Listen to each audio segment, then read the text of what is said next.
NATO should start preparing now by making its primary airbases less vulnerable to Russian Kedr medium-range ballistic missiles, also known as Oreshnik, says Decker Eveleth in a report for foreign policy. Russia struck Dnipro with a multiple independently targetable Reentry vehicle missile with conventional warheads on the 21st of November. Ukraine identified the weapon as an intermediate-range ballistic missile launched from a Kedr missile system. Russia has never used such a weapon against Ukraine before. An investigation of the attack and assessment of the damage is ongoing. This can be achieved by dispersing aircraft to secondary runways and highways across Europe, making them harder to target. The report highlights that the use of long-range ballistic missiles could significantly alter Russia's strategy in a future conflict with NATO, posing a real threat. Despite its high cost, the missile is well suited for attacking airbases, where its sub-munition can cause substantial harm.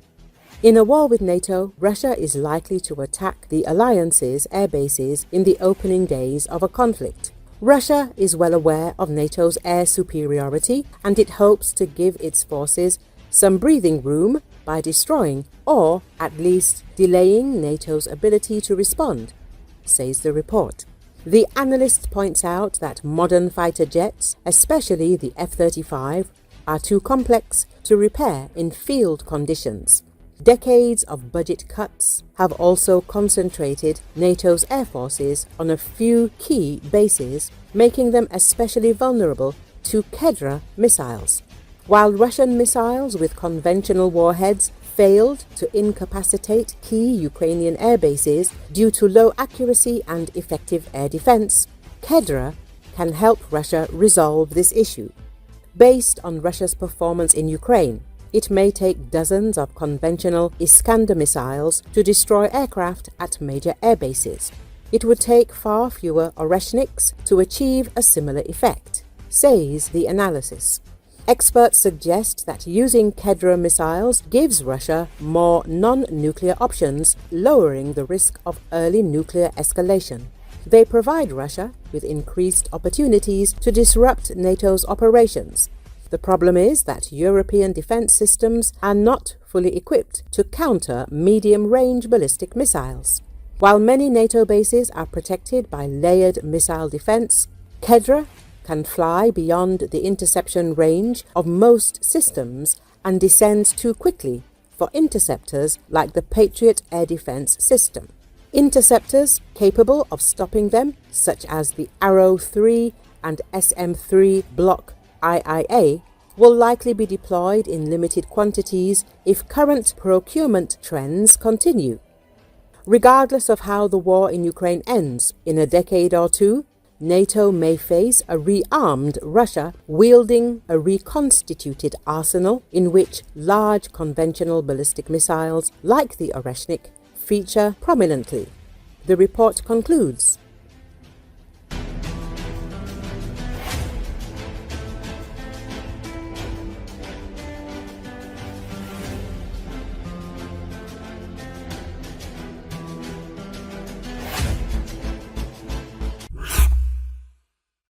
Russia is training foreign mercenaries on the occupied Crimean Peninsula to participate in the war against Ukraine. This was reported by Suspiln Krim with reference to the main intelligence directorate of the Ministry of Defense of Ukraine.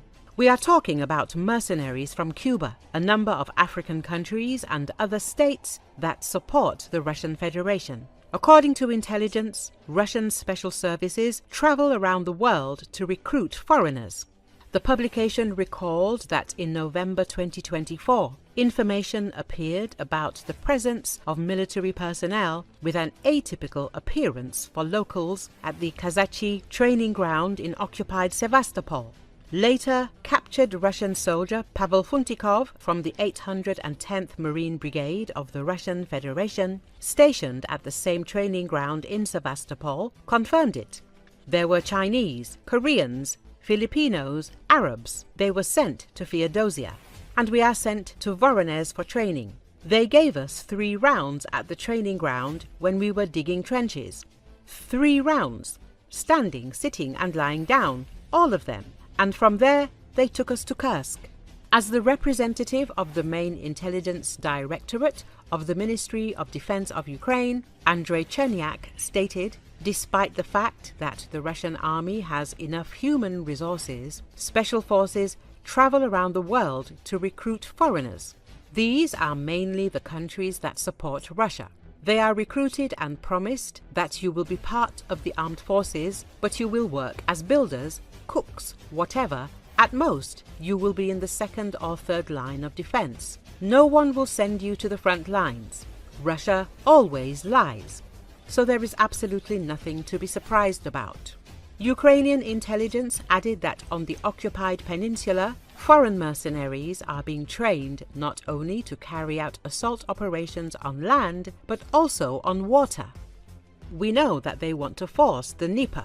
They sometimes even make some attempts there, and then they are destroyed and their attempts fail. But, of course, Crimea is the territory that allows military training grounds and military training centers to function normally. This explains why it is precisely on the territory of temporarily occupied Crimea that these exercises are being held, Chernyak added. Moscow has used the Ukrainian peninsula, which it seized in 2014, to launch attacks on the country, including its full-scale invasion in February 2022. Ukraine is continuing to strike various Russian military targets in Crimea. New attacks are not ruled out in the near future. Ukrainian military left their positions in Kursk region, Ukrainian military and analysts told how it happened. This is reported by the New York Times. Ukrainian defenders were in danger of being surrounded by Russians destroying bridges in the region. According to Artem, a senior Ukrainian brigade commander, the Russians even dropped a 6,000-pound guided bomb to destroy a bridge and cut off a major artery. Ukrainian platoon commander Boroda says the Russians used a very large number of drones to shell the road. They attached ultra-thin fiber optic cables to the drones. Their drones would land near key supply routes and wait for the targets to pass by, said Cap, a 36-year-old Special Operations Forces soldier.